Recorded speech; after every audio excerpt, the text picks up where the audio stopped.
Hi hello எல்லாருக்கும் வணக்கம். இந்த வீடியோவில் மோனிகா ரேபா ஜான் பற்றி தான் நம்ம பார்க்க போகிறோம். பிகில் படத்தில் வந்துட்டு முக்கியமான கதாபாத்திரத்தில் நடிச்சிருந்தாங்க. ஆக்சுவலாக அந்த படத்தில் நடித்த நிறைய பேர் ஹிட் ஆகிட்டாங்க. அதில் ஒருத்தங்க தான் இவங்களும்.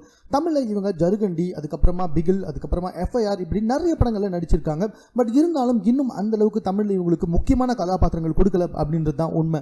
ஸோ இதனால் என்ன பிளான் பண்ணியிருக்காங்க அப்படின்னு சொல்லி பார்த்தீங்கன்னா, அந்த பிளான் பண்ணுறதுக்கு முன்னாடி என்ன ஆயிடுச்சுன்னா, இவங்களுக்கு தன்னுடைய காதலுடன் திருமணமும் ஆயிடுச்சு. திருமணம் ஆனதுக்கப்புறமா வந்துட்டு பட வாய்ப்புகள்லாம் இவங்களுக்கு கொஞ்சம் கொஞ்சமாக குறைய ஆரம்பிச்சிடுச்சு. அஃப்கோர்ஸ் தமிழில் இவங்களுக்கு வாய்ப்பு கிடைக்காததுக்கு அதுவும் ஒரு காரணம். நல்லா வளர்ந்து வந்துகிட்டு இருக்கும்போதே வந்துட்டு கல்யாணம் ஆயிடுச்சுங்க.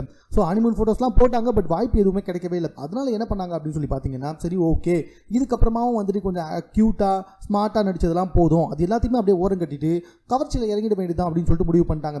ஆக்சுவலாக இந்த முடிவு எப்போ எடுத்திருக்காங்க? ஆஃப்டர் மேரேஜுக்கு அப்புறமா எடுத்திருக்காங்க.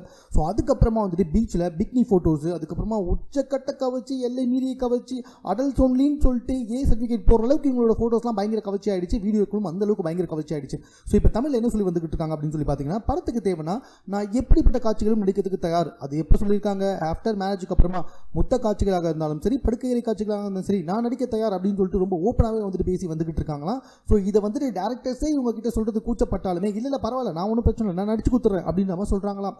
ஏன் டேரக்டர்ஸ்லாம் கூச்சப்படுறாங்கன்னா, அதே ரீசன் தான் இவங்களுக்கு கல்யாணம் ஆயிடுச்சு அப்படின்னு சொல்லிட்டு.